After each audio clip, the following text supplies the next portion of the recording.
queria mais mostrar, né, na aula passada é que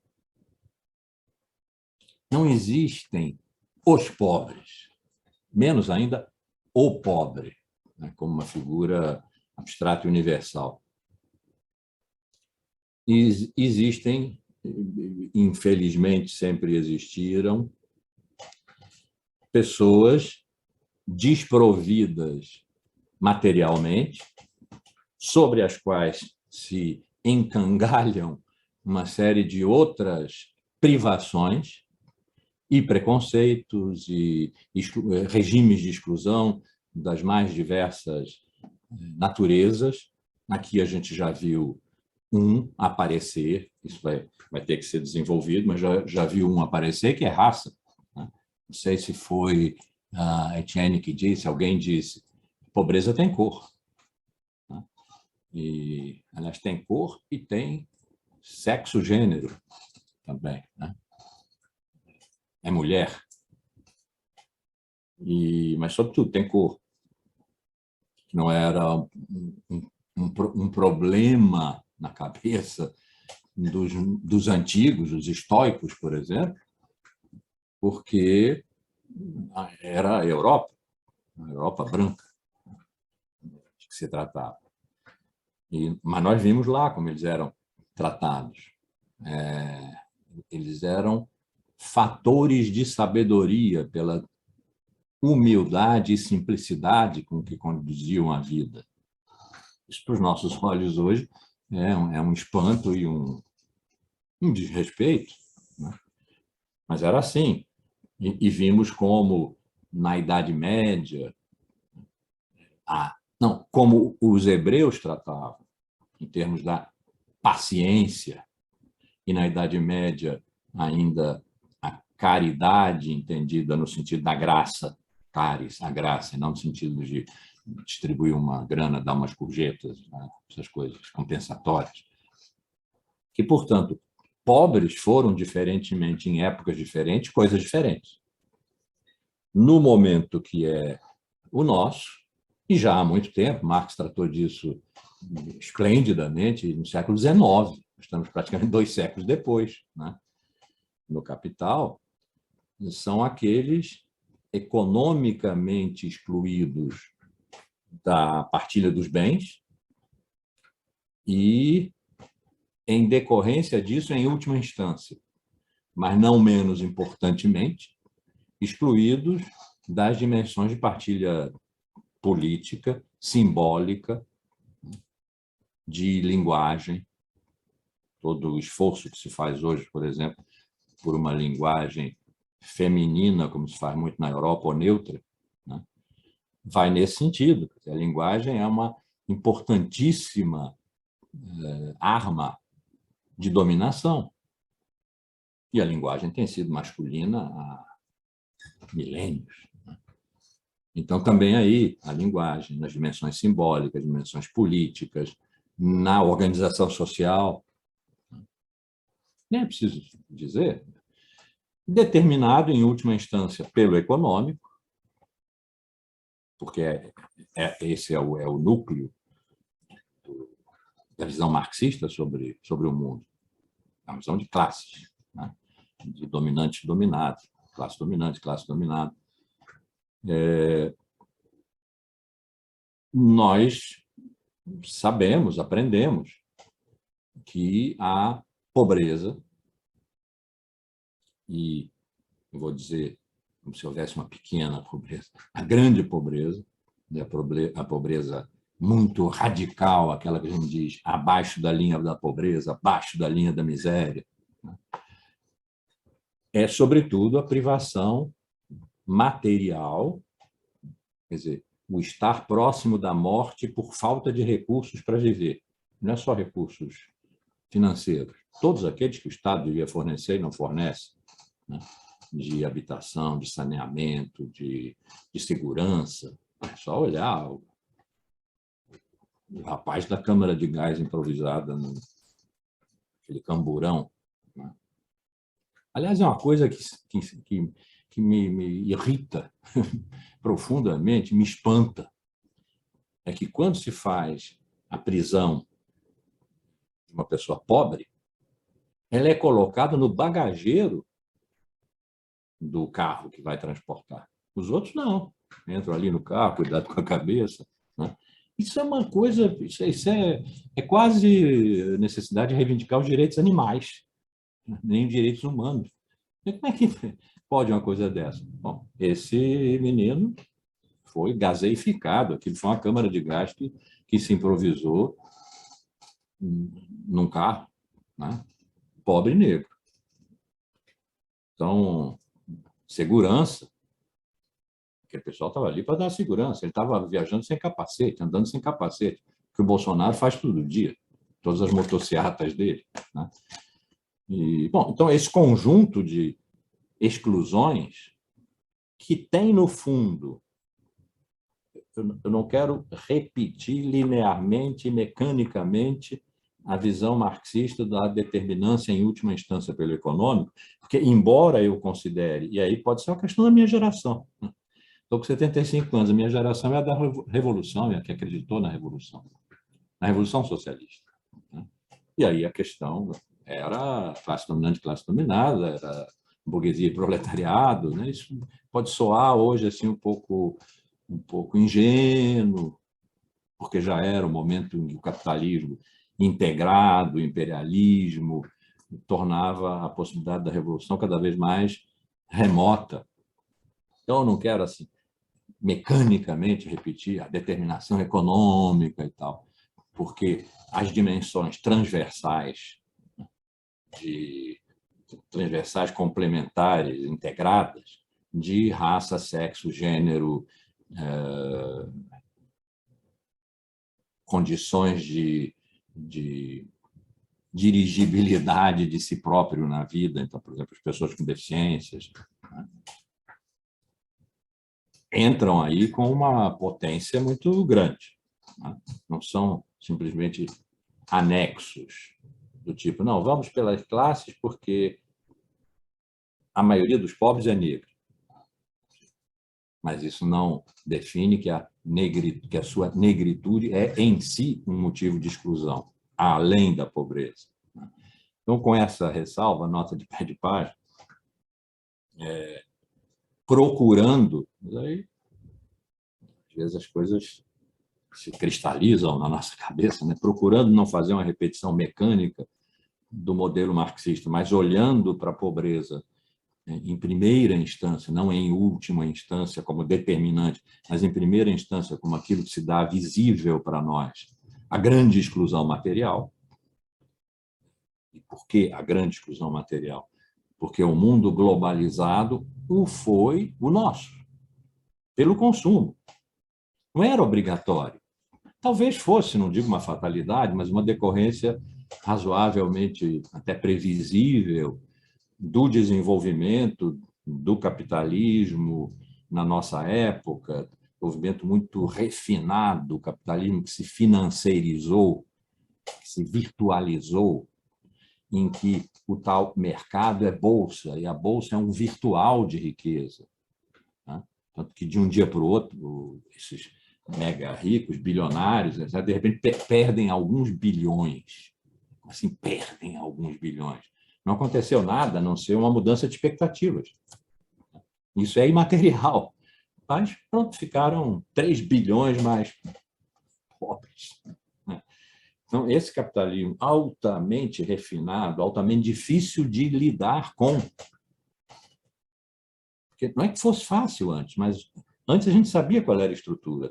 Havia quem controlava os meios de produção e havia quem entrava com sua força de trabalho. Os operários, eles eram donos da força de trabalho, o que não acontecia no modo de produção feudal, no modo de produção escravagista. Eles eram donos da força de trabalho, levavam essa força de trabalho para um mercado, chamado mercado de trabalho, por isso mesmo. E ali alugavam, não vendiam, não alienavam, alugavam a sua força de trabalho em troca de um salário. O salário repunha as condições minimíssimas de se manterem na existência e todo o resto era apropriado pelo controlador dos meios de produção, portanto, o dono do capital, por isso chama capitalismo, o dono do capital. Essa apropriação, a mais-valia, era que fazia crescer o bolo, crescer e não distribuir, né? Crescer o bolo. Era quase intuitivo nós entendermos isso. Agora, como é que se constitui mais-valia para o capitalismo crescer quando são as máquinas que estão produzindo? E quando é, sobretudo, a circulação virtual de valor que está produzindo riqueza, que depois, quando se vai ver, não é propriamente riqueza, é um simulacro de riqueza. Acho que, nesse caso, né, há muitos, mas, nesse caso, a relação entre economia virtual e economia real, que se estabeleceu, e se eu já disse isso aqui, desculpe, mas é porque o exemplo é muito bom, e tem um filme excelente sobre isso, Too Big to Fail, grande demais para quebrar, para falhar, que eram os grandes bancos americanos, no momento da grande crise, chamada do subprime, que é a crise do mercado imobiliário, né, nos Estados Unidos. O que aconteceu lá? Havia pessoas que queriam sua casa, o sonho da casa própria, ou que tinham sua casa e queriam ampliá-la. Alguma coisa desse tipo. Mas não tinham dinheiro. Então, os bancos, estimulados pelo governo, para gerar um crescimento econômico, iam lá e diziam, pode comprar, a gente garante. Mas como assim a gente garante? Eu não tenho como pagar. Não se preocupa com isso, porque a sua hipoteca, que era a forma de emprestar, né, a sua hipoteca gera um título. Esse título é negociável por nós, o banco, na bolsa. E pronto, você compra a sua casa e nós vamos ganhar sobre o seu título um dinheiro que nos remunera. Então, se despreocupa disso. E aí os bancos iam e conseguiam da maior seguradora do mundo, a AIG, alemã, que garantisse aqueles empréstimos que eram podres. As agências de risco, Standard & Poor's, Fitch, não sei o que e tal, classificavam aqueles empréstimos como AAA, que era um empréstimo garantido, para poder obter o seguro da AIG, né, que sabia que aqueles empréstimos não se garantiam. Mas não precisava se garantir, porque não se tratava da economia real, tratava-se da economia virtual. Claro que eles não faziam essa diferença teórica, né? Mas tratava-se da economia virtual, ou seja, de gerar riqueza virtual, porque se alguém fosse lá e dissesse, agora me dá meu pedaço, não, o meu pedaço não existe. Isso é antigo, a gente sabe, quando tem uma corrida ao banco, o banco quebra porque não tem aquele dinheiro em caixa, né? Não é assim que a coisa funciona. Agora, ponham isso em escala planetária. Não era só os Estados Unidos ou a Europa, envolvia a Ásia, as bolsas da Ásia. Quando as bolsas da Ásia abrirem amanhã, os caras diziam, né? A gente está na sexta-feira. Na segunda, a gente resolve isso.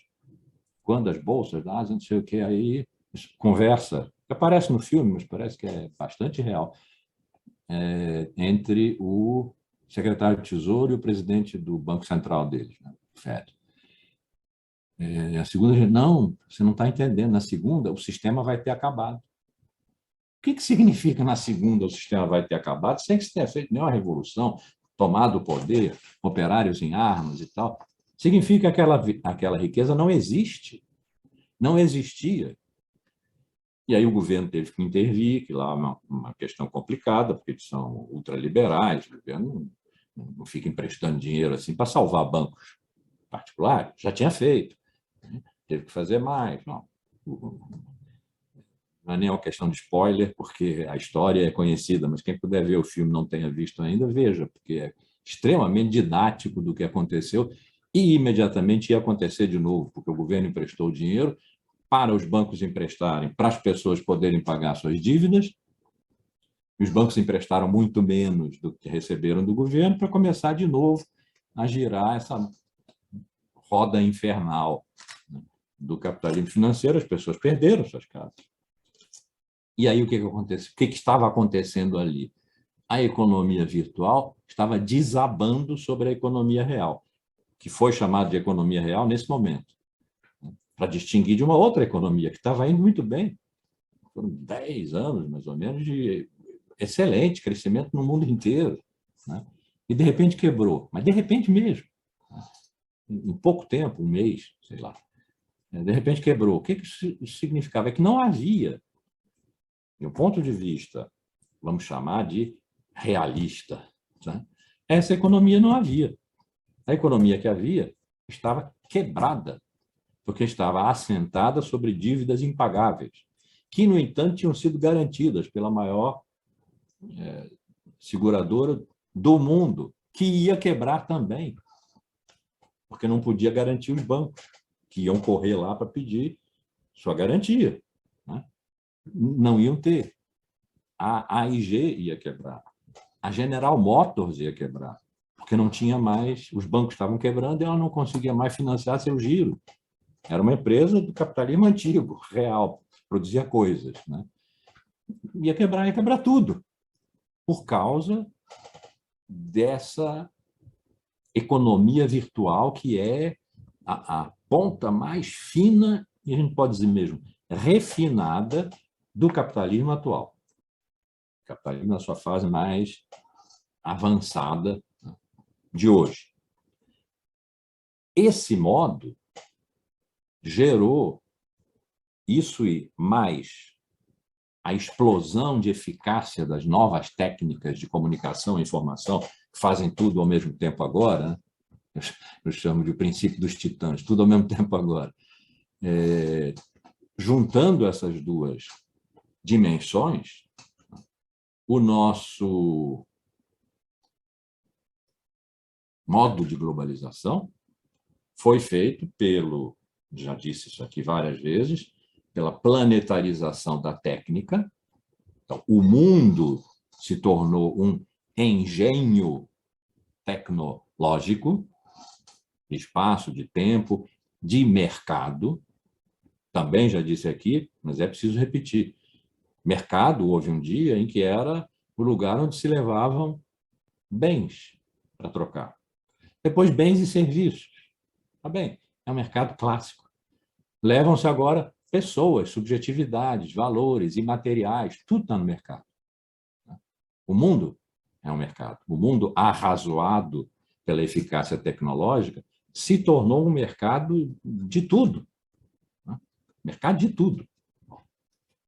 E mercado de tudo significa o consumo de tudo, a possibilidade de consumir tudo. Então, o enorme consumismo, o enorme individualismo, o enorme hedonismo, a satisfação das suas necessidades na ordem do prazer, na ordem do gozo, né? Tem a ver, são, palavra antiga, são a essência do nosso modo de globalização. Digo nosso modo porque houve outras antes. Alexandre da Macedônia fez uma globalização pela guerra, 4 séculos antes de Cristo. O Império Romano fez uma globalização pela lei. Todos os conquistados tornavam cidadãos romanos, protegidos pela lei romana, e isso fez uma paz. Paz baseada no direito. Pax Romana. Tem sempre uma guerra na origem, uma conquista e tal. Depois, uma paz feita pelo direito, pela lei. Houve uma globalização do cristianismo. A cristandade, diferenciar cristandade e cristianismo. A cristandade era o território que era meio mundo. Era a Europa, era a América, chegava na Ásia, chegava na África. Era o território em que, vamos dizer, a ideologia cristã dizia o que era o mundo e a vida, a realidade e os modos de percebê-la, porque havia Deus e a criação, e tudo mais era criatura, etc. Isso constituía um regime de poder, nós sabemos, né? Um regime de poder com chefe, com cabeça, em Roma. Os príncipes da igreja, não à toa, os cardeais chamavam assim, os príncipes da igreja. A igreja do fim da Idade Média, do Renascimento. É isso, um modo de Globalização, o Império Britânico, né, a gente sempre diz sobre o Império Britânico, o sol nunca se punha. Claro, ele vinha lá do Oriente, lá da China, da Rota da Seda, até as Ilhas Britânicas. Foi uma globalização feita pelo comércio. A nossa é uma globalização feita pelo consumo. Portanto, quem não consome está fora.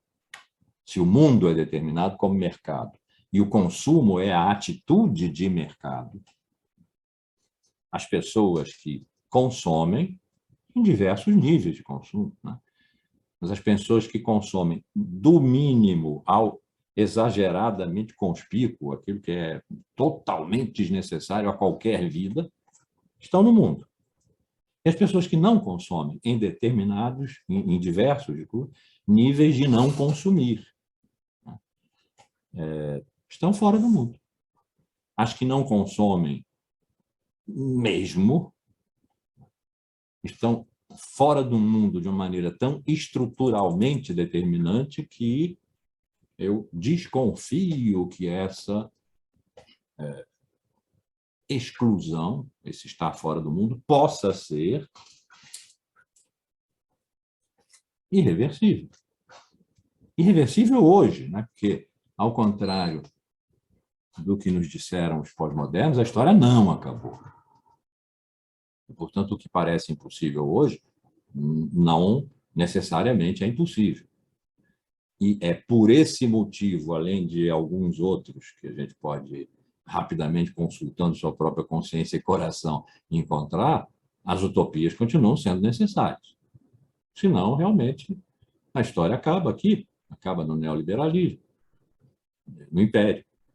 Acaba aqui e, sim, a exclusão é estrutural e irreversível. É uma aposta quase da ordem de uma crença na história, quase como se fosse uma fé laica, né? Que não, a história não acabou, que existe um horizonte, que o horizonte se move, mas só se move se a gente andar na direção dele. E andar na direção dele, mesmo para não encontrá-lo nunca, porque o horizonte se afasta tanto quanto a gente se aproxima dele. Significa que nós vamos deixando atrás de nós o deserto, aquele que Nietzsche diz, o deserto cresce.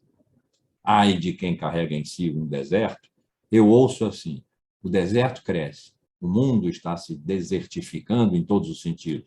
Está se desertificando mesmo do ponto de vista da natureza, do ponto de vista ecológico, do ponto de vista do meio ambiente, mas está se desertificando também no sentido das esperanças, dos valores, das submissões, dos grandes poderes, que são arrasadores, etc.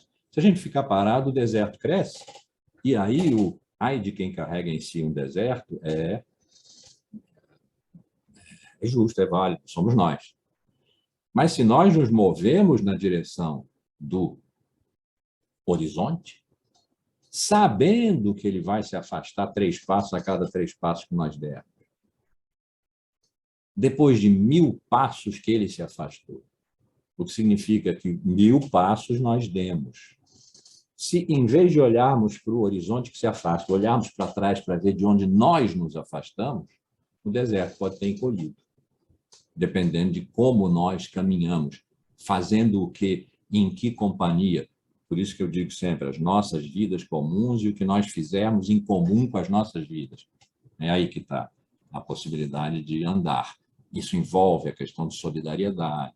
Solidariedade envolve a questão de local e global, né? Já falei disso aqui também. Enfim, não é fácil. Também ninguém disse que era. Nós estamos numa situação extrema, uma situação de risco e perigo.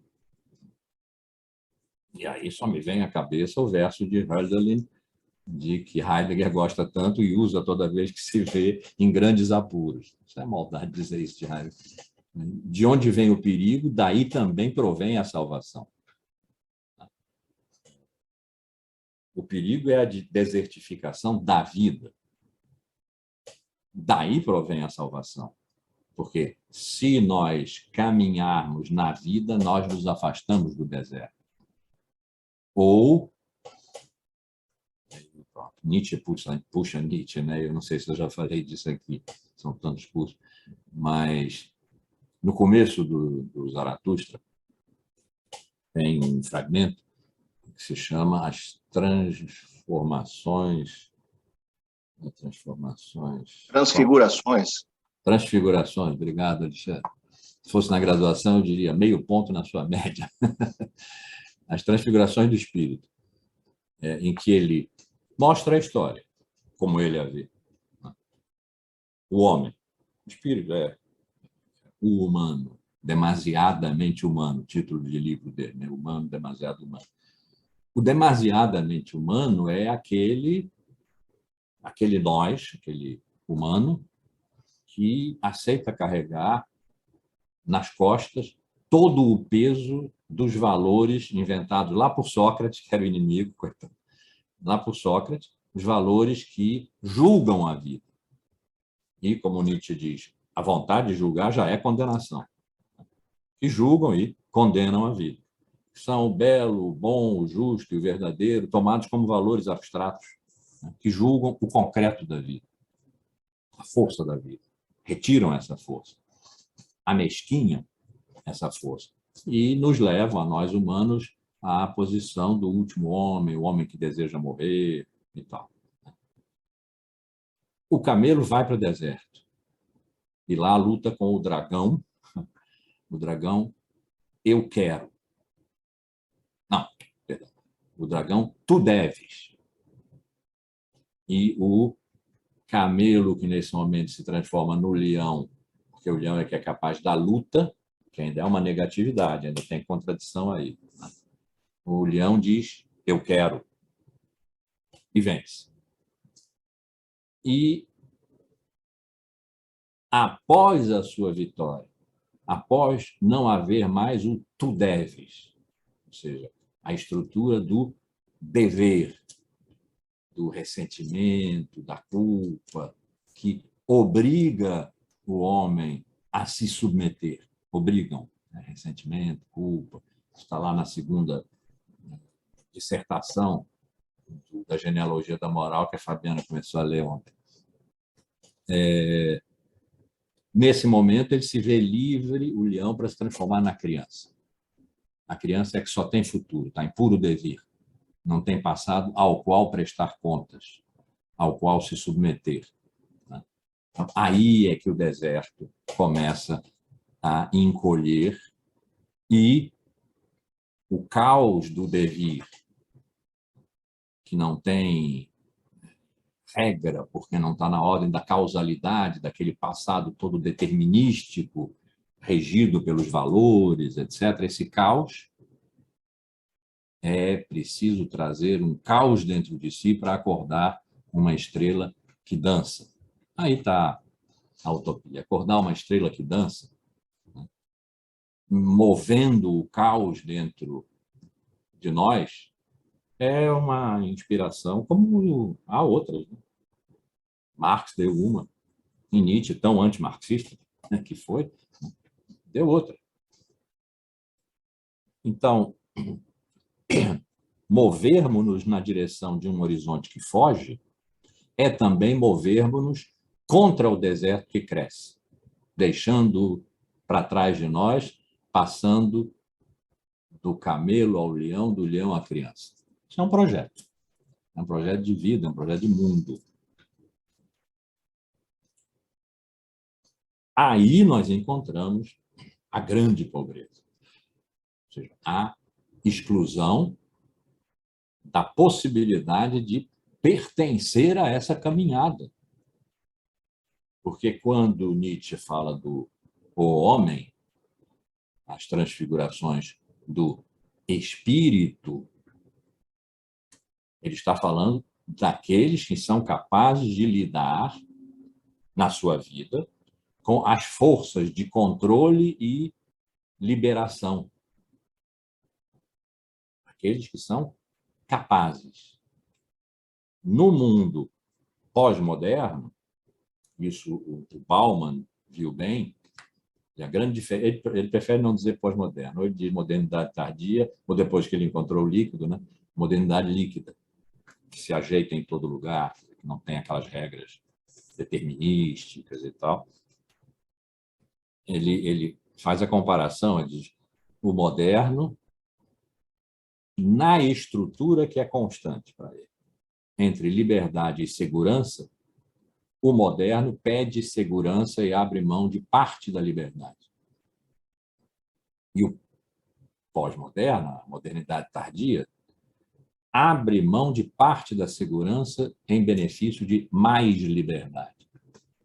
Esse mais liberdade vai na direção do consumo absoluto de tudo, do risco de si, do individualismo, do hedonismo, enfim, tudo aquilo que caracteriza o que nós chamamos a sociedade moderna, a cultura pós-moderna, perdão, a cultura pós-moderna, o homem pós-moderno, como se fosse o único tipo de humanidade possível. É aquela que consome incessantemente, que vive de consumir. E não é só consumo de bens, de valores, consome subjetividade, consome imagem. Consome imagem. Aí vamos dizer que a vida pós-moderna não se reduz mas passa bem por um modelo Instagram. Produz-se imagem para ser consumida, para dar-se a ver de tal modo que o visto estimule um consumo. Tinder não está muito longe disso também. Há, às vezes, grande decepção na passagem. Passa tudo para a esquerda, deu um match, e aí as pessoas vão se encontrar, e não é a mesma coisa. O real não é aquele virtual, porque aquele virtual estava posado, aquele virtual estava posto para consumo. Consumo semi-amoroso, namorador ou sexual, enfim, era para consumo. E depois não deu, porque o real é outra coisa. Bom, mas estamos um pouco nesse ambiente Instagram, Tinder, né? Em que o consumo de imagem numa cultura altamente imagética, altamente audiovisual, isso, lá ainda no final do século XX, os pós-modernos viram bem, e até antes dos pós-modernos, na sociedade do espetáculo, por exemplo, do Delors. Baudrillard viu a imagem, quando ele, no exceção dos simulacros, ele trata da representação da divindade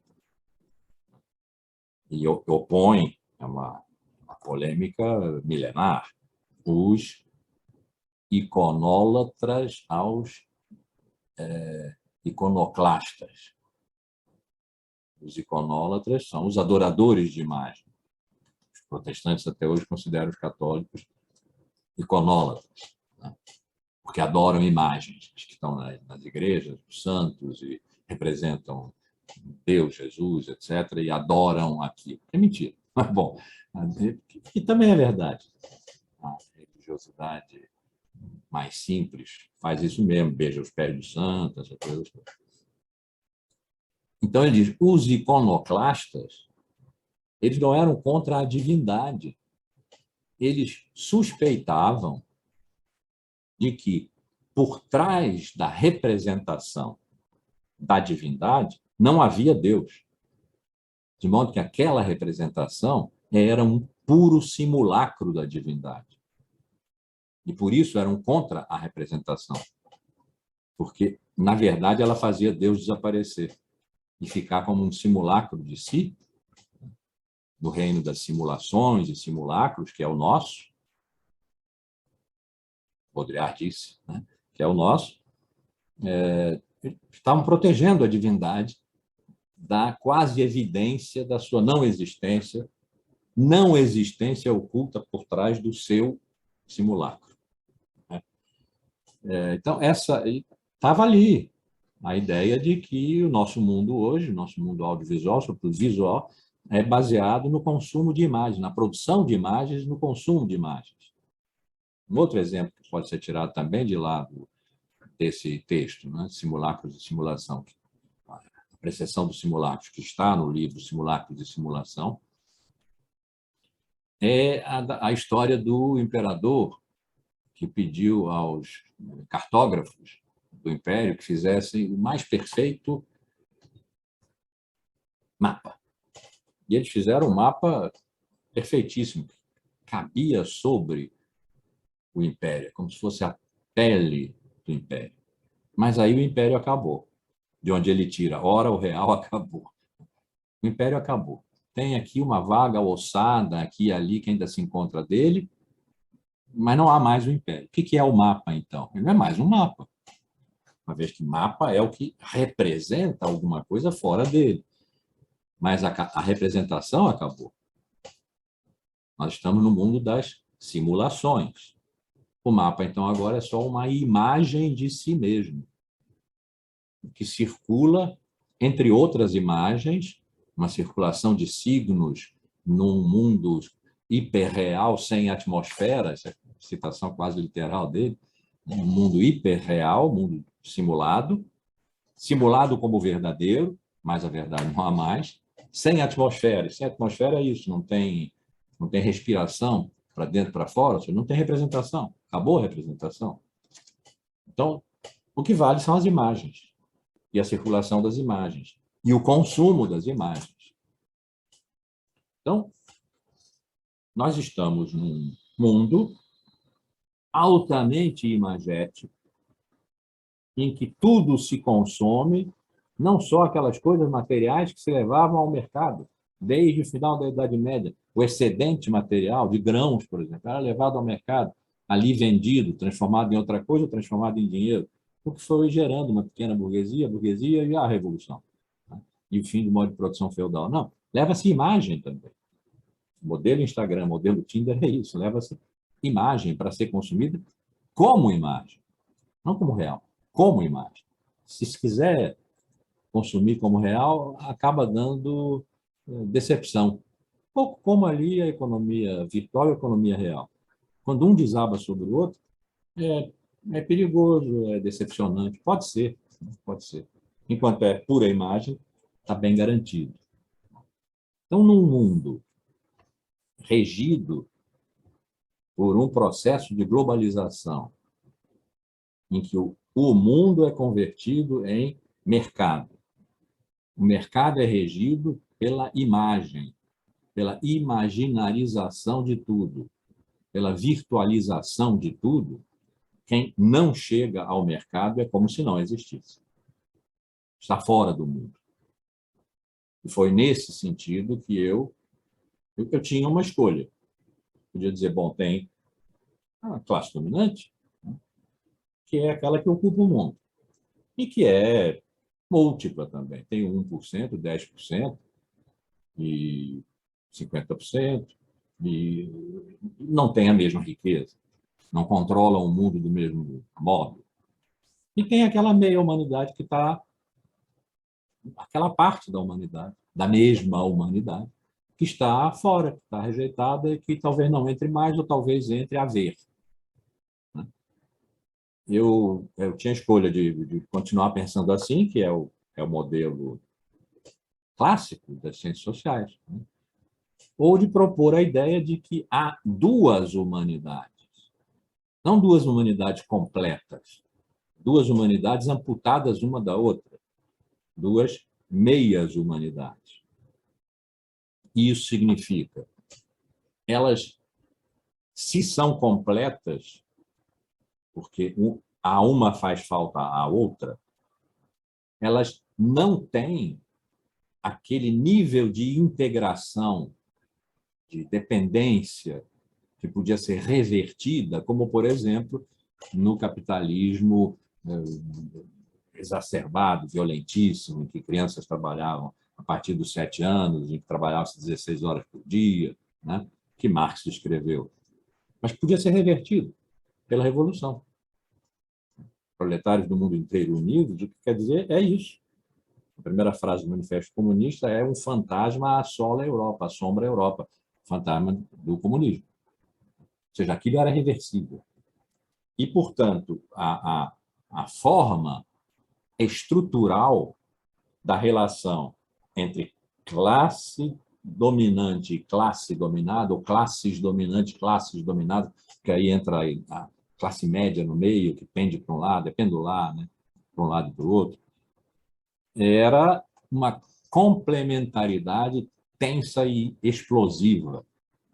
Esse era o modelo da dialética, inventado por Hegel, de um modo idealista, a dialética do espírito, do conceito absoluto, do absoluto, etc., e que Marx disse, a dialética está bem, essa de Hegel, tese, antítese, síntese, a superação das contradições, um passo acima, um degrau acima, a positividade da contradição, a contradição é que faz a história avançar, é que faz o mundo avançar, a sociedade, a cultura, etc.,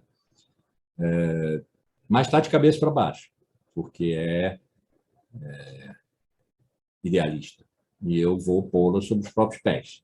E criou, então, um materialismo dialético de que se alimentou, e em parte ainda se alimenta, uma boa parte da análise social crítica, né, moderna e ainda contemporânea, se a gente considerar que o século XX foi fechado outro dia, e a escola crítica de Frankfurt, e os neomarxismos de diversos tipos, Gramsci e outros, continuaram usando esse modelo dialético.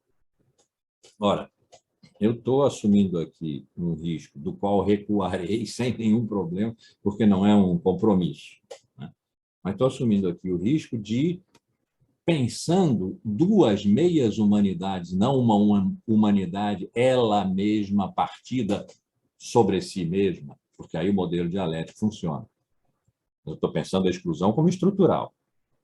Então, a exclusão estrutural significa essa parte da humanidade excluída não faz parte da humanidade do enclave, às vezes eu chamo de a vida condomínio, né? Não faz parte, não entra ali, não entra no condomínio. Então, o modelo de relação entre essas duas meias humanidades não é o modelo dialético que nos promete, quando for, nós não sabemos, etc., a revolução no momento saiu do horizonte, mas quem sabe voltará, acreditamos nisso, ou desejamos nisso, ou temos esperança nisso. Não é.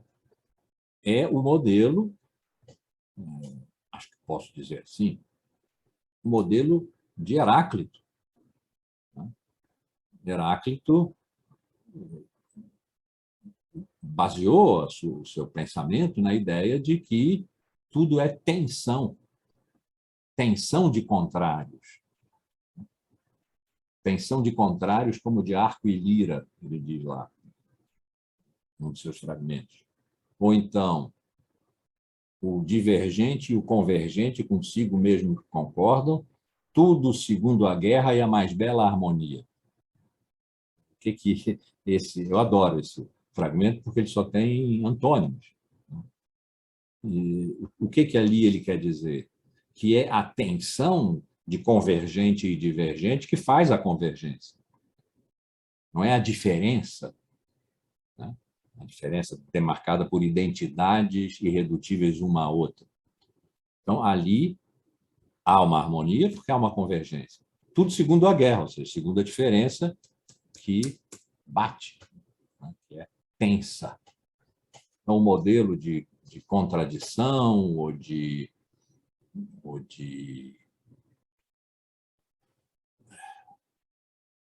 que ele não diria contradição, mas também não diria simplesmente diferença, porque isso já é uma coisa posterior, metafísica. O modelo de tensão, né, de Heráclito não pressupõe superação. É a tensão que mantém a realidade, porque é a tensão do que explode e do que recolhe. Vou ficar na metáfora que eu já usei aqui mais de uma vez. Aliás, isso que eu estou dizendo também eu já disse, estou só desenvolvendo agora. De sístoles e diástoles, né?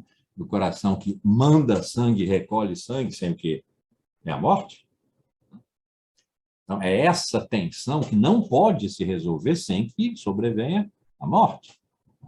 Essa tensão que se mantém, e é a atividade que a mantém, que dá vitalidade e dinâmica ao mundo, cosmos. Vamos lembrar que a Heráclito, que se atribui, embora ele nunca tenha escrito isso, mas que se atribui a ideia de que tudo flui, o que mantém o fluxo permanentemente ativo é a tensão. Se as forças em tensão se separarem, cada uma constituir uma unidade consigo mesma, só vai haver diferença. Identidade e diferença. E foi disso que se alimentou a filosofia de Platão em diante, identidades e diferenças. Não é assim em Heráclito, é a tensão que rege, ou não há fluxo. Então, eu estou tendente a usar, eu disse no ensaio que usaria isso, mas não sei o que isso vai dar, né? Estou tendente a usar o modelo heraclítico da tensão que não se resolve numa superação da tensão, numa superação dialética, enquanto se mantiver a estrutura que, do ponto de vista científico, das ciências sociais, da economia, nós avaliamos, vemos, descrevemos como a dessa grande exclusão, a que eu não quis dar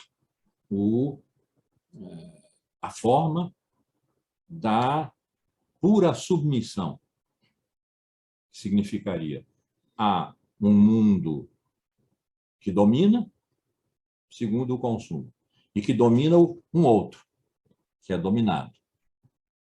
Porque isso retira daquele mundo, daquela meia-humanidade excluída, uma dinâmica que lhe pertence.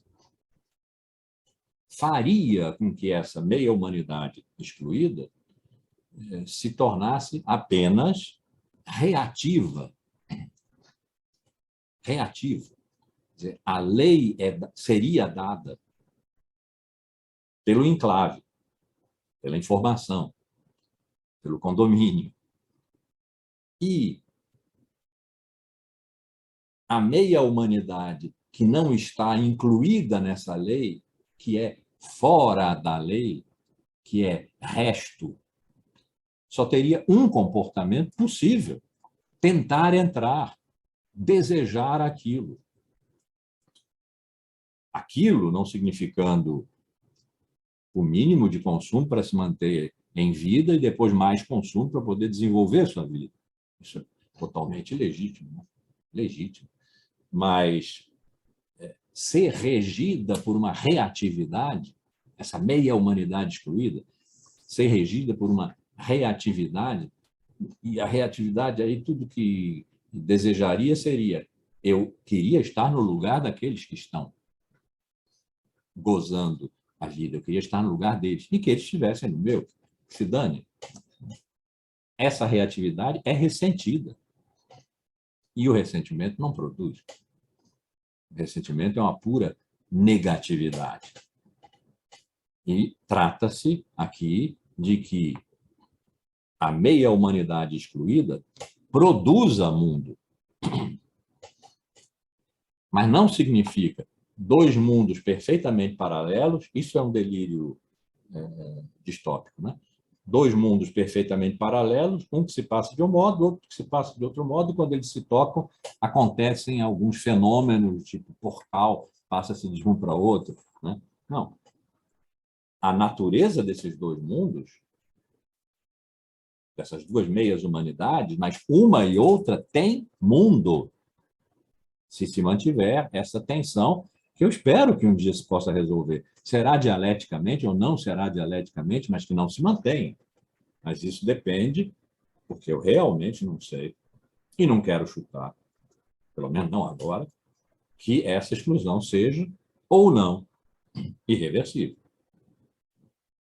Acho que nós não temos ainda condições teórico-amoroso-afetivas para determinar que sim, é reversível. Isso é da ordem da esperança. E mantenhamos lá, mas é da ordem da esperança. As ciências sociais, a economia, a reflexão filosófica não nos mostram isso. Mas enquanto a exclusão se mantém, a grande pobreza, eu digo grande porque é metade da humanidade, tá? Em diversos níveis de exclusão, mas é metade da humanidade. A grande pobreza não é sem mundo. A grande pobreza é um mundo diferente que não gira segundo os mesmos valores da grande riqueza, o 1% e os 10%, e das riquezas médias distribuídas desigualmente. Aí a questão da desigualdade vai ter que entrar em determinado momento. Não sei se nesse curso, mas vai ter que entrar, porque ela é importantíssima, ela mede a pobreza. E essa medida agrava. Então, esses dois mundos, é importante pensar nisso. A exclusão exclui, desculpem a redundância, meia humanidade do mundo do gozo, da riqueza, da hiperconcentração de riqueza, mas não exclui meia humanidade de ter mundo, de ter sua vida num mundo que lhe pertence, em que ela vive mal, muito mal, ou menos mal, mas mal, e que não é vista como um mundo pela outra meia humanidade. É vista como um resto de que essa meia humanidade precisa para ser a metade afluente, a metade que é capaz de gozar a vida, como se aquela outra meia humanidade não tivesse vida, né? Gozar a vida. Então, essa ideia que é antiga, de que sempre a riqueza necessita da pobreza como resto, sem o que ela, a riqueza, não se sustenta, vale aqui também. Só que agora está num nível de radicalização enorme por causa da qualidade estrutural dessa exclusão. Insisto nesse estrutural, porque sempre houve exclusão. Houve nos escravos, houve nos servos da gleba, nos servos de produção feudal, houve nos operários, proletários, né? E há hoje na grande pobreza. A questão é se a exclusão é reversível ou não é. As anteriores foram. Os modos de produção mudaram por causa dessa reversibilidade. Nós estamos diante do problema de se sim ou não a história chegou a um limite de sua autoconsistência e vai ficar por aí fazendo reformas laterais, importantes, sem dúvida, mas laterais, sem que um outro mundo seja imaginável desde já, de modo a ser desde já buscado, sem que o futuro seja um real que está diferido para um outro tempo, mas que virá, e que virá como nós o desejamos, se nós desde já o construirmos nessa direção. Isso é um problema. Instintivamente, nós dizemos, não, a história não acabou, vejam, agora mesmo está lá acontecendo uma guerra, né?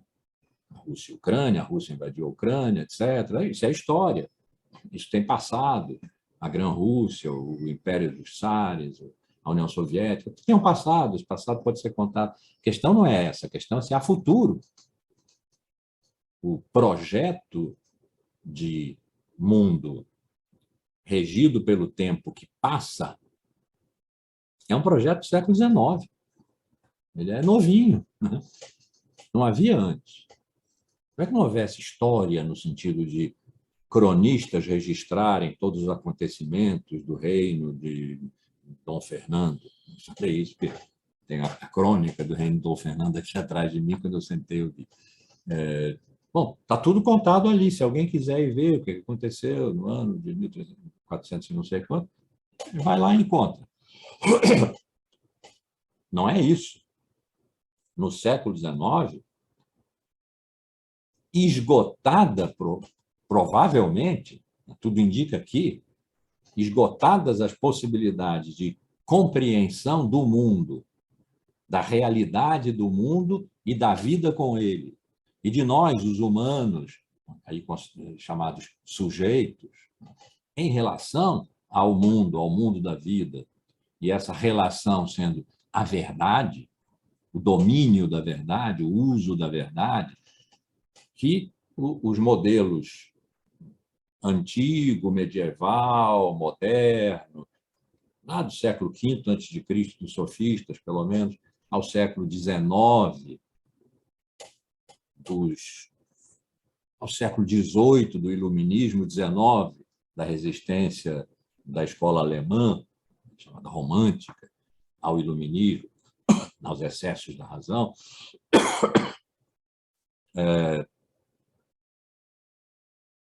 que já tivesse dado. Deu o que podia dar, e olha que foi tempo, né? Foi tempo, 24 séculos, do quinto antes ao 19 depois, foi tempo, mas já deu. Não dá para avançar mais do que isso. E aí criou-se, no século XIX, e foi uma das duas, três grandes revoluções paradigmáticas da nossa história inteira, pensando só do lado grego, só pelo viés grego do nosso DNA. Inventou-se a história. A história como paradigma, como modelo segundo o qual todas as condições de ser, né, existir, viver, fazer, pensar e dizer são determinadas. E a história é produção de passado. O passado foi inteiramente excluído. Tinha sido inteiramente excluído anteriormente, porque tratava-se do ser, da verdade absoluta, do ser como absoluto. E o que é absoluto não tem passado, não pode passar, não pode ter deixado de ser. O que é puramente, absolutamente, universalmente, chame-se ser, como os pré-socráticos chamavam, chame-se ideia, como Platão chamou, chame-se substância, como Aristóteles chamou, ou se chame natureza, como os históricos, epicuristas chamaram, ou se chame Deus, como durante 13 séculos, metade do nosso tempo total, pensando na história da filosofia, foi chamado. Enfim, parar aí, porque com Deus acho que a gente chega no máximo de absoluto. Né? Deus não pode ter sido, Deus não tem passado. Mas tudo depois de Deus tem tempo. Deus criou tudo junto com o tempo. Lá no Gênesis, logo na primeira página e segunda página, quando se diz e houve uma tarde, houve uma manhã, primeiro dia. E aí Deus fez isso, fez aquilo, separou as águas que havia acima e as águas que havia abaixo, uma chamou céu, a outra chamou... E houve uma tarde, e houve uma manhã, segundo dia. Ou seja, o tempo foi criado junto com todas as coisas. O tempo é criatura. Então, um tempo que flui para frente é admissível, mas não explica nada, porque não pode funcionar como causa. Causa tem que estar antes. Né? A ideia, que vem desde Aristóteles, de que a gente só pode conhecer uma coisa se conhece sua causa, implica em que a causa é anterior à coisa. E não se entende nada pensando num tempo que flui para o futuro. Tem que se pensar no que veio antes desse tempo. O que veio antes desse tempo foi Deus, criador de todas as coisas, que é absoluto e, portanto, não tem tempo. E assim, em todo o tempo da nossa história pregressa da filosofia e de tudo que a filosofia indica como ponta de lança da cultura. Todas as condições de viver, de existir, de ser, fazer, pensar, dizer, anteriores ao século XIX, não foram geridas pelo passado. O passado tinha que ser abolido. Né? Aristóteles disse que o que percebe a passagem do tempo, portanto, a produção de passado, é o mais baixo sentido humano, igual à memória. Memória é o modo como nós nos relacionamos com o passado, mas a memória não nos dá a verdade, não nos dá o presente, não nos dá as coisas ali presentes, das quais nós temos que abstrair a verdade. E no século XIX, essa longa duração de já ter dado muito resultado, essa visão de que não é o passado que gera e gere, quebrou. E vamos dar, então, agora uma pequena chance ao tempo que passa. É como se dissesse, chama o Heráclito, o do tudo flui, afasta um pouco o Parmênides, do tudo é uno, eterno, imóvel, imutável, etc. Afasta, já deu. Chama o Heráclito, vamos ver o que ele faz. E fez-se a história. Ou seja, o passado que determina o presente. E como o presente passa, o presente não é eterno, o presente eterno era ser, era Deus, né? Deixou de ser. O presente passa, um dia ele será o passado de um novo presente. Nesse momento aqui em que nós estamos, o passado determinou o presente e desde já o presente está determinando o futuro, que é um tempo ainda não, mas que virá. E em cuja vinda nós precisamos nos empenhar. Ou deixamos correr e será o que for. Mas se nós temos um sonho de futuro, se nós temos um desejo de futuro, uma utopia, nós desde já temos que preparar o futuro para que venha.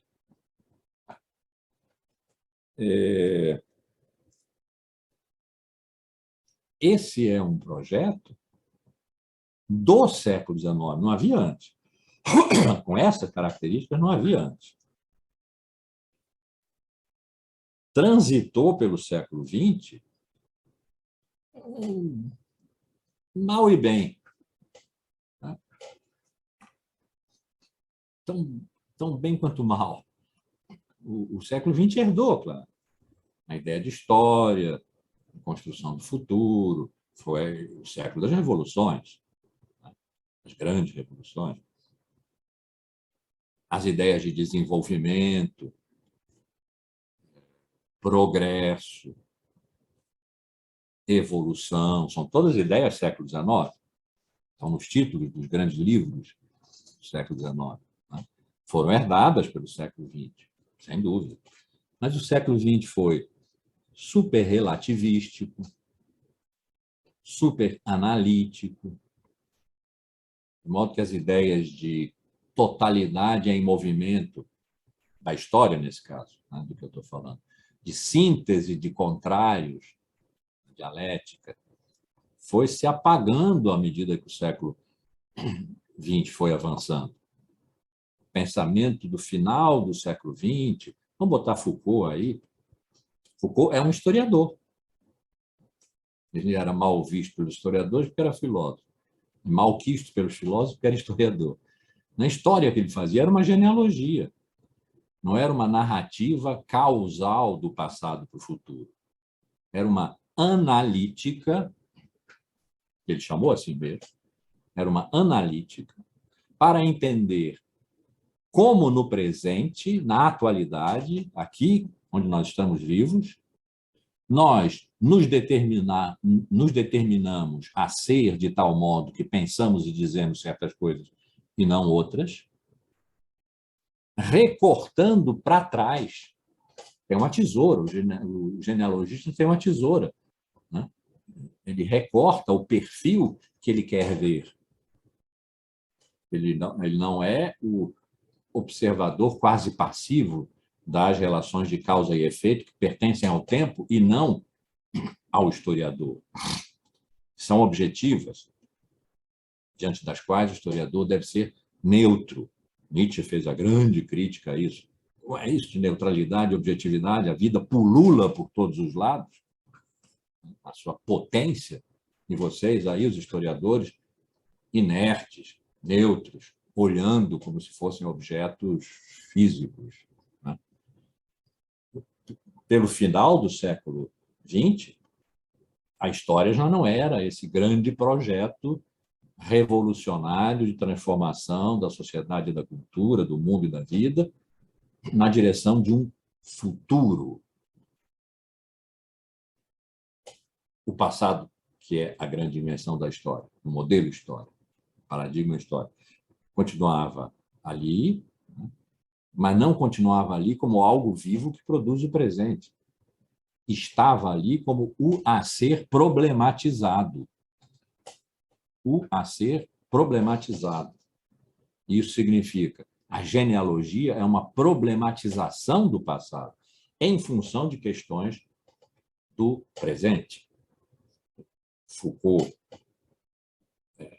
formulou isso de uma maneira nietzschiana, a tal ponto que eu já não me lembro se a frase é de Nietzsche, e estaria, nesse caso, na segunda consideração intempestiva, que é sobre a história, as vantagens e desvantagens de estudar a história, ou se é do próprio Foucault, que diz trabalhar, ou se é de Deleuze, tem uma forma aí que também é de Deleuze, mas não é essa que eu vou dizer agora.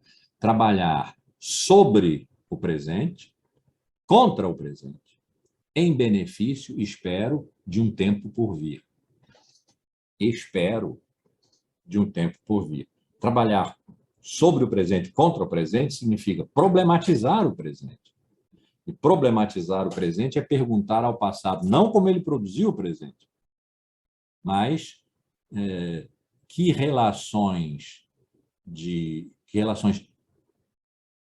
repressivas e produtivas foram sendo engendradas não de maneira causal, nem estritamente casual, mas segundo emergências e proveniências que um genealogista pode determinar de uma maneira quase positivista, descrevendo. Foucault foi acusado de ser positivista, porque ele não dava sentido ao tempo, sentido no sentido habitual de o passado que determina o presente deterministicamente, causal, linear e deterministicamente. Então, lá pelo final do século XX, a recolha da história, grande invenção, revolucionária, grande novo paradigma que o século XIX criou, já estava perdendo sua potência de explicação do presente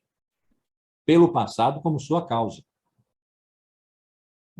exclusiva, né? Na relação linear. A uma causa corresponde um efeito.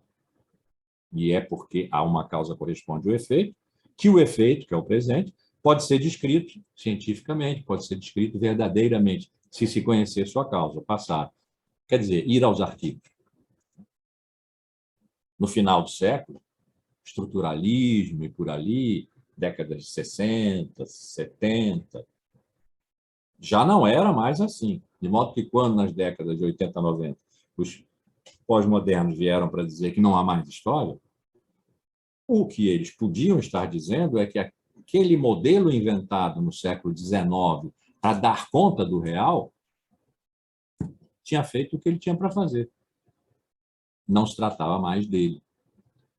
Pode ser esse o sentido da frase de François Lyotard no livro A Condição Pós-Moderna, que pode ser tido quase que como a frase programa do que a gente pode chamar o pensamento pós-moderno, não é uma escola, o discurso pós-moderno talvez seja o melhor. Ele diz, quase literalmente,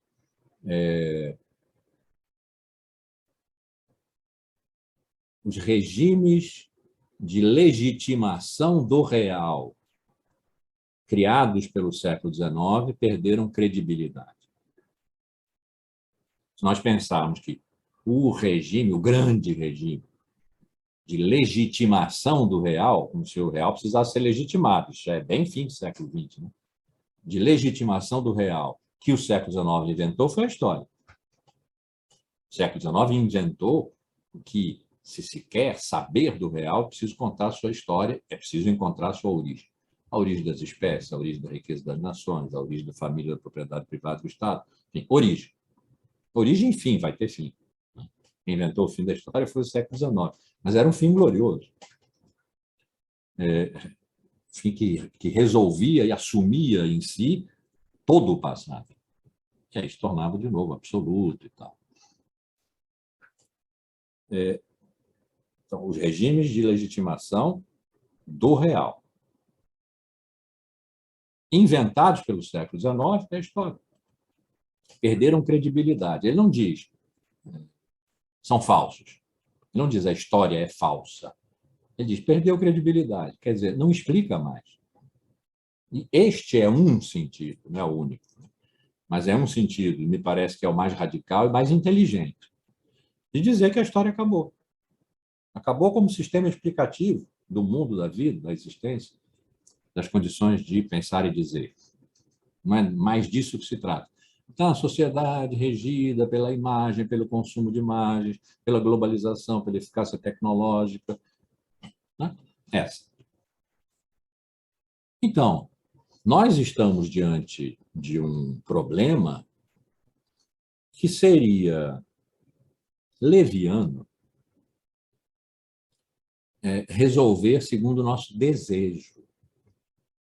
Obviamente, um homem de 75 anos, que quando tinha 20 estava fazendo a revolução, deseja que seja um equívoco sanável em algum tempo, não muito pouco, nem muito demais.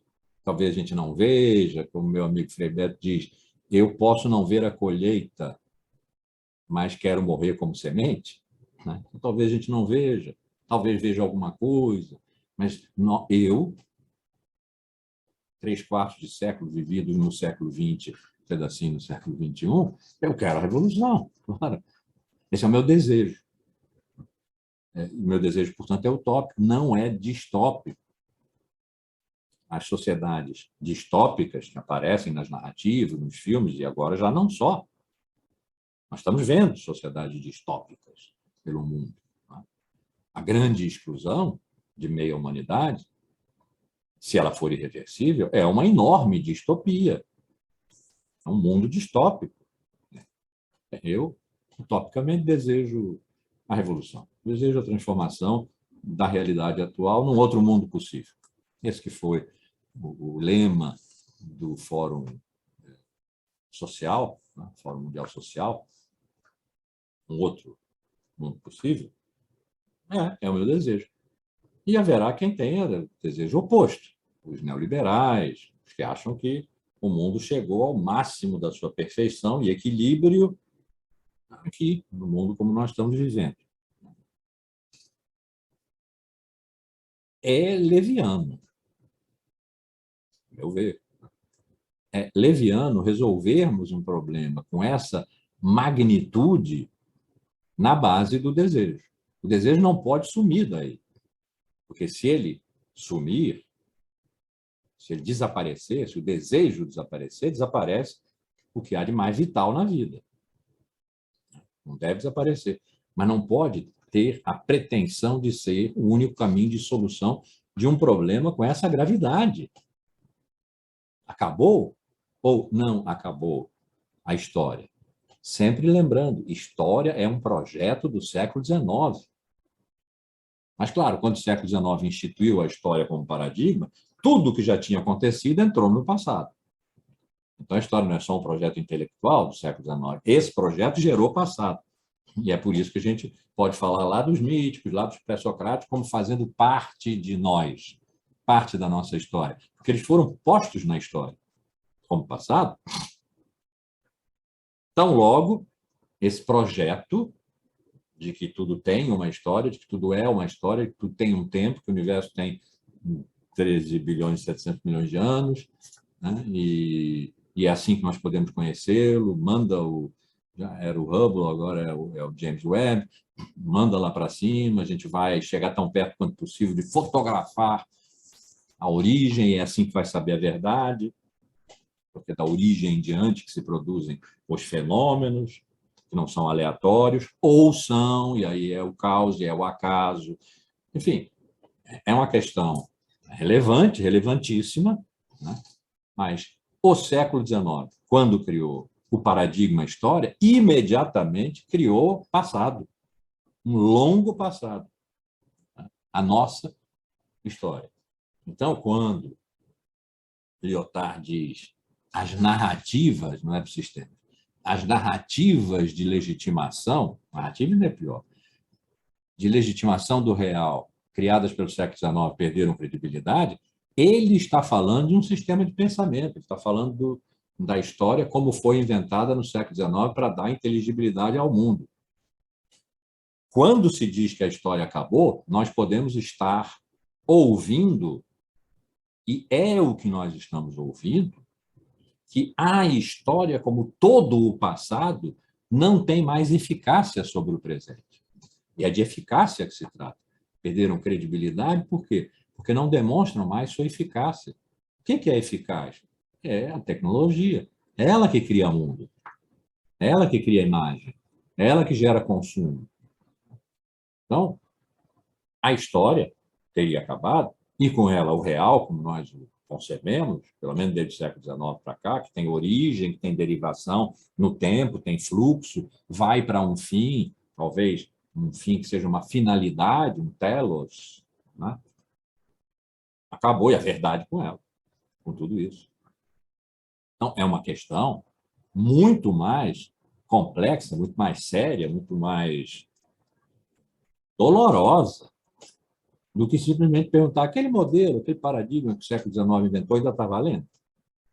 Essa é uma pergunta que se pode fazer, é legítima, é claro. Ela pertence a uma espécie de epistemologia histórica, vamos chamar assim, né? Acho que deve mesmo ser feita. O século XIX é o século XIX, nós estamos em outro lugar, quase 2 séculos depois, né? 21. Mas essa não é a questão a ser pensada. A questão a ser pensada é se há futuro diferente do presente. Se há futuro. E essa é uma questão que não pode, como eu dizia há pouco, ser resolvida na ordem do nosso desejo. Por que eu disse tudo isso? Porque enquanto nós não soubermos se há ou não há futuro, isso quer dizer, para usar os termos aí do pessoal, né? Se o passado tem eficácia de produção de outro tempo diferente dele mesmo, passado. Nós não podemos decidir de antemão se os dois mundos, a meia humanidade, o mundo da meia humanidade que rege a informação no sentido do que é novo, do que se produz, da tecnologia, do domínio do mundo pela planetarização da técnica, nesse sentido, né? Informação no sentido de teoria da informação, o novo, a novidade, o que irrompe. E esse outro mundo, que é um mundo onde há vida, que tem sentido, ele em si, dos excluídos, da exclusão, da pobreza, se esses dois mundos, essas duas vidas, se resolverão de tal maneira que a exclusão acabe. Essa é a questão de se ela é irreversível ou não. E é uma questão que dói profundamente, como eu gostaria de dizer, não, a história não acabou e, consequentemente, essa tensão entre esses dois mundos, esses dois modos de vida, se resolverá. O máximo é que não sabemos como. No século XIX a gente sabia, porque tinha a ilusão, podemos dizer talvez, a ilusão da ciência triunfante no século XIX, e, portanto, se nós conhecíamos a sucessão dos modos de produção, sabíamos que o modo de produção é sempre uma relação entre as forças produtivas e as relações sociais de produção. E sabemos quem domina as forças produtivas, classe dominante, e quem vive segundo relações de produção dominadas. E que haverá aí um aguçamento dessa contradição a tal ponto que ela não se sustente mais. E que, se nós conhecemos o modo de produção capitalista, que foi a que Marx se dedicou, crítica da economia política, a conhecer o modo de produção capitalista, nós podemos prever como a ciência prevê. O próximo, aquele que, dado que nós conhecemos as forças produtivas do capitalismo e seu desenvolvimento, e conhecemos as relações sociais de produção do capitalismo e seu desenvolvimento, e a contradição que vai se aguçando cada vez mais entre elas, nós podemos prever o modo de produção socialista e descrevê-lo desde já. podemos imaginar aquele que se seguirá a ele, o modo de produção comunista, que esse é o fim da história. A história acaba ali, acaba em glória. Tá? Não há mais exploração, não há mais classes, portanto, não há mais história, porque a história foi definida por Marx como motor da história é a luta de classe. Se não há mais classe, não há mais luta de classe, não há mais história. Não há mais a necessidade do Estado. Acabou ali. Mas isso não é científico.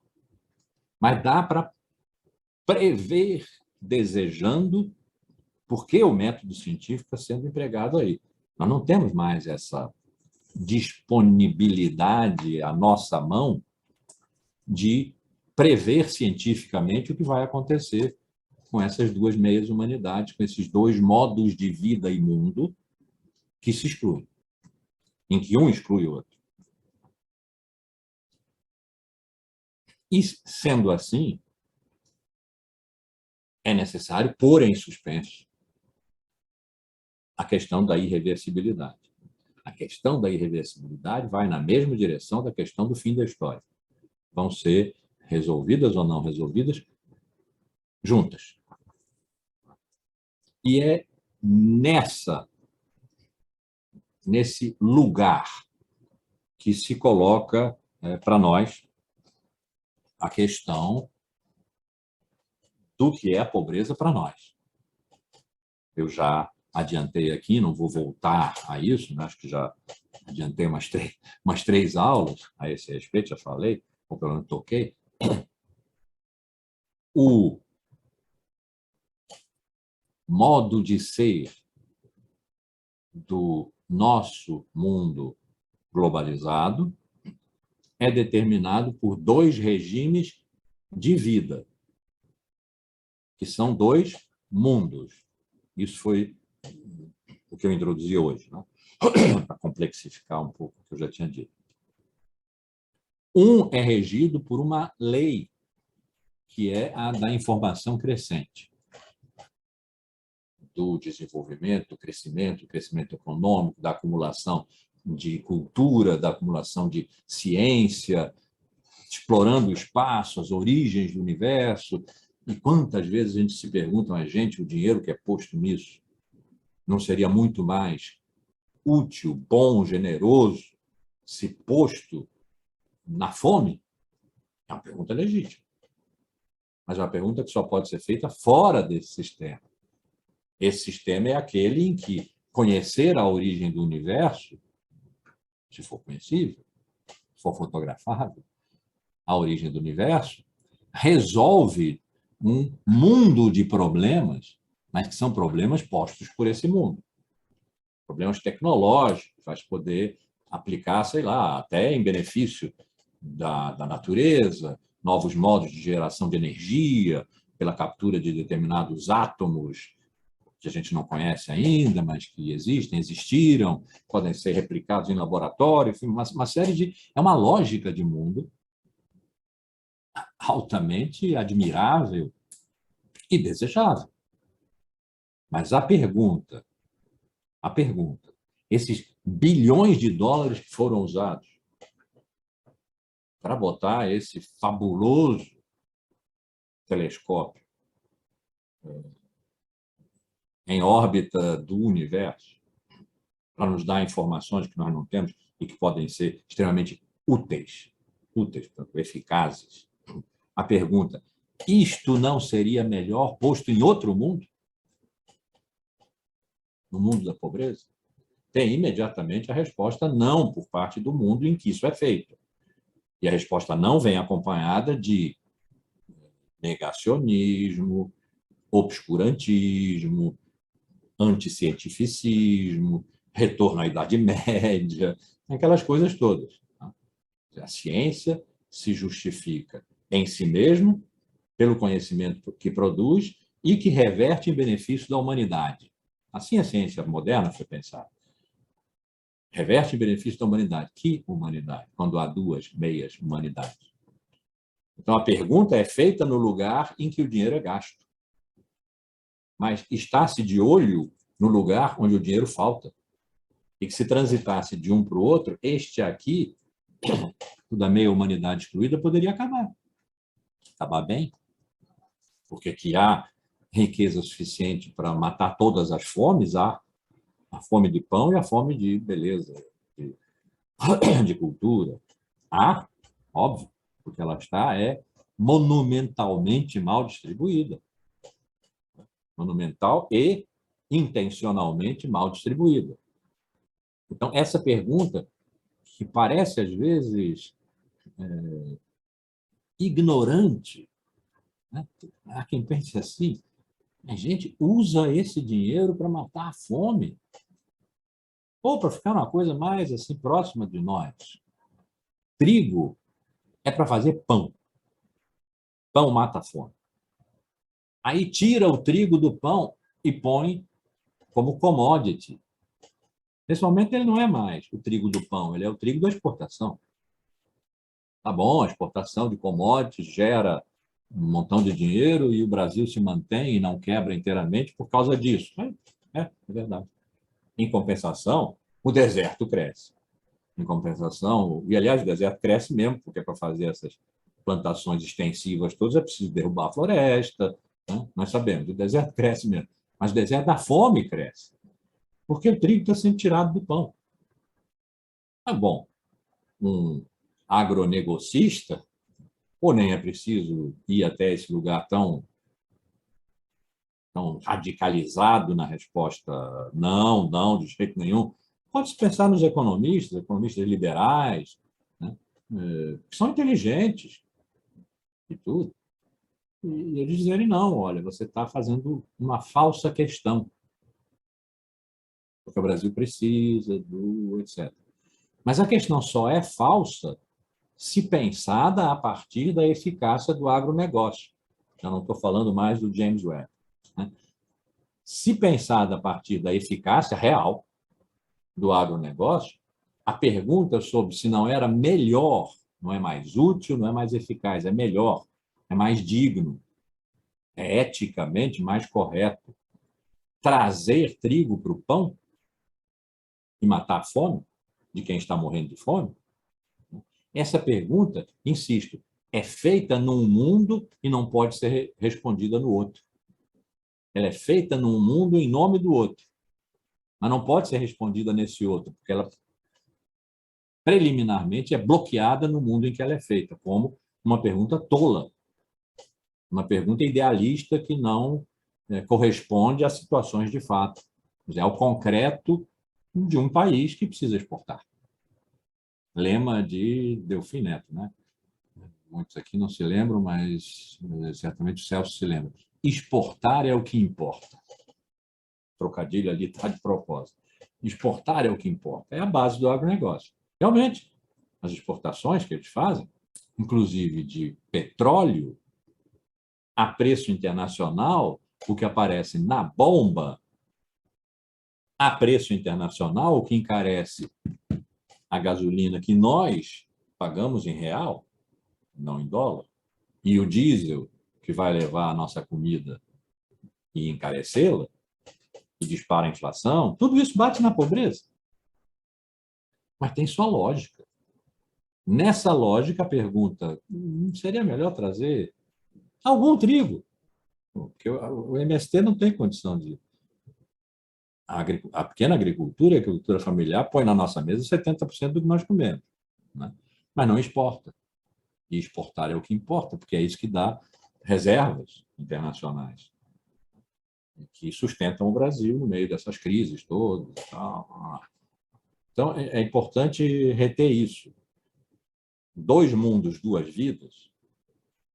Dois mundos, duas vidas. Entre outras, e exclusão, entre outras coisas, significa uma pergunta legítima, se olhar o mundo excluído, feita no mundo excludente, imediatamente é considerada uma pergunta tola, proveniente de grande ignorância. Já vi, não, na verdade não vi, soube tuiteiramente, economistas de grande qualidade intelectual, homens, excluindo economistas de grande qualidade intelectual, mulheres, porque elas advogavam, não que se tirasse o trigo do agronegócio para o pão, mas que se desse uma prevalência no momento de alta crise que nós passamos, foi durante a quarentena, a pandemia, etc., para trazer para o social que isto não ia gerar mais inflação nem quebradeira econômica. E eles diziam, vai sim, vá estudar. Vai estudar. Você está sendo uma idealista, no sentido ruim da palavra, no sentido que eles usam. Você está sendo idealista, você não está sendo economista. Vai estudar, porque vai gerar economia.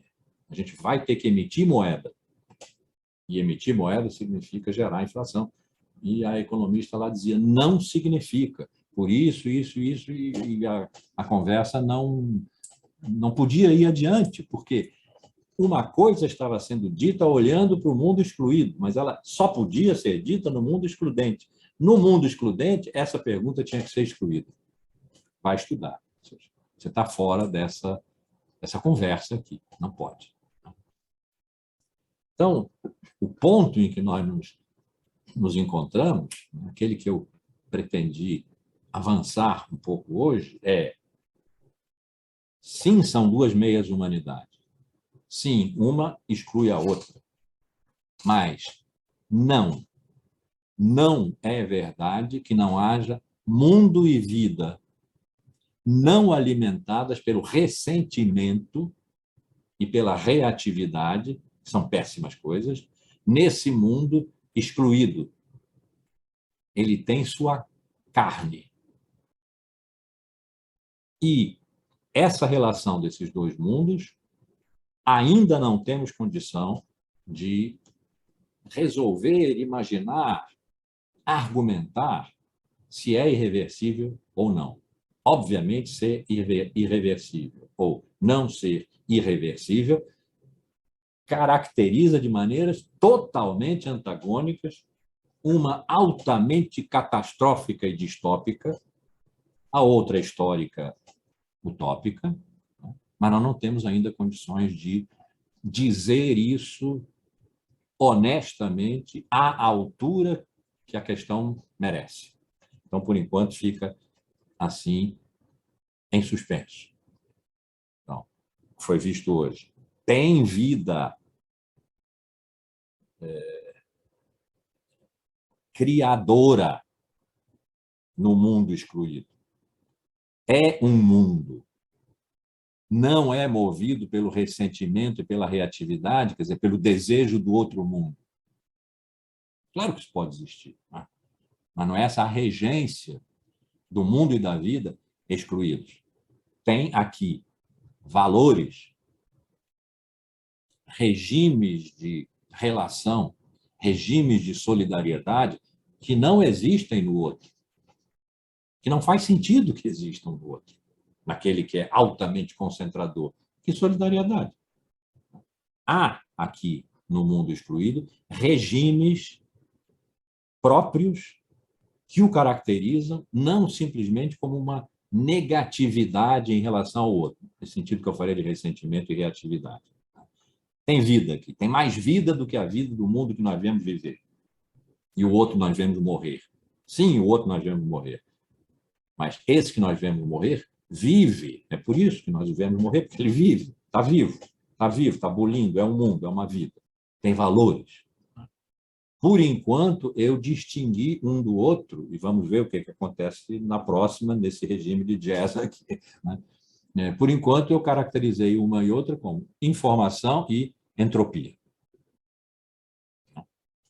Entropia é uma força de dissolução, de desorganização. Nesse sentido, a pobreza, na medida em que se expanda, o deserto cresce, é uma força de dissolução, portanto, de crise, de violenta crise no sistema mercado, mundo mercado, como nós o temos. E é neste sentido que precisa ser refinado, que está aqui lançado ensaísticamente como uma proposta a ser pensada e talvez abandonada. Não é uma teoria, né? não faço teoria, não tenho essa pretensão, né, essa arrogância. É uma hipótese de que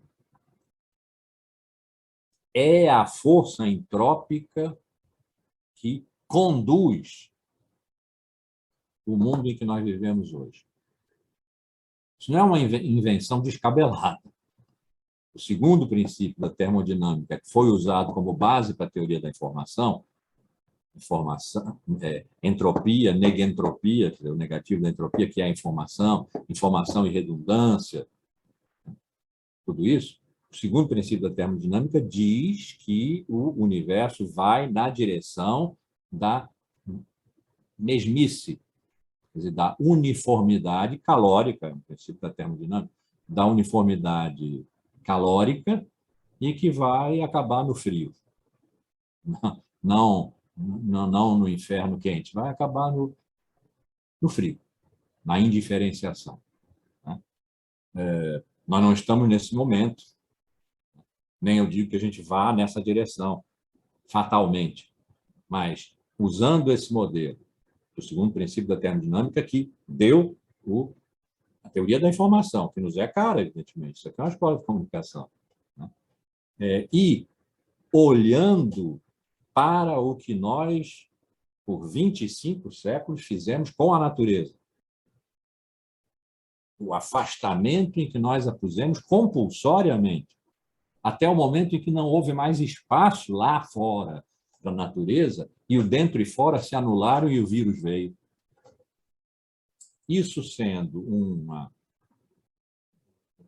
aperitivo do que possa vir a ser a extinção da vida no planeta, de que nós tratamos desde já, é o que faz a ecologia, é o que fazem os ecologistas, a ecologia profunda, etc.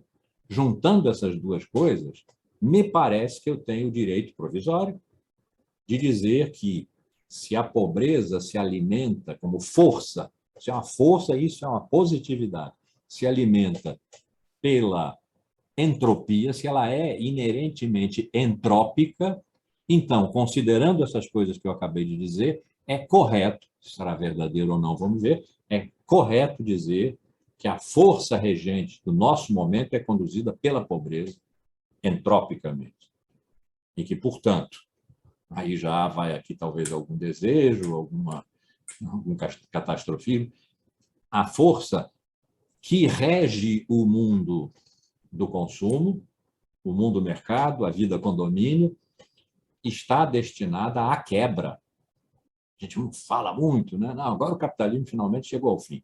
É a grande crise do capitalismo e tal. Mas o fato de que nós digamos isso, se por um lado nos liga ainda ao século XIX, de Marx, etc., por outro lado, nos liga à observação do que está acontecendo no mundo, a desumanização absurda do mundo, a mecanização da vida, a aproximação daquilo que se chama a singularidade tecnológica, quando a vida humana for absorvida pela eficácia da mecanicidade, né, das máquinas.